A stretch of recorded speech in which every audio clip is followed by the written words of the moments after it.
പണ്ടുകാലത്ത് അറേബ്യയിൽ വിവാഹ സൽക്കാരങ്ങളിൽ മാംസം റോട്ടിയിൽ പൊതിഞ്ഞ് വിളമ്പുമായിരുന്നു. സൽക്കാരവേളയിൽ ഏതെങ്കിലും വീട്ടുകാർക്ക് മാംസം കുറവാണെന്ന് തോന്നിയാൽ അവർ തങ്ങളുടെ ഏറ്റവും അടുത്ത ബന്ധുക്കൾക്കും സുഹൃത്തുക്കൾക്കും വെറും റോട്ടി മാത്രമേ പൊതിഞ്ഞു നൽകാറുണ്ടായിരുന്നു.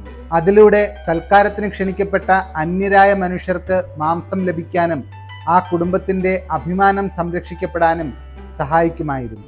അത്തരത്തിലുള്ള ഒരു വിരുന്നിൽ വെച്ച് ഒരു മനുഷ്യൻ തൻ്റെ അടുപ്പക്കാർക്ക് വെറും റോട്ടി മാത്രം പൊതിഞ്ഞു കൊടുത്തു. അപ്പോൾ കൂട്ടത്തിലൊരാൾ ഇങ്ങനെ വിളിച്ചു പറഞ്ഞു, റോട്ടിയിൽ മാംസമില്ലല്ലോ.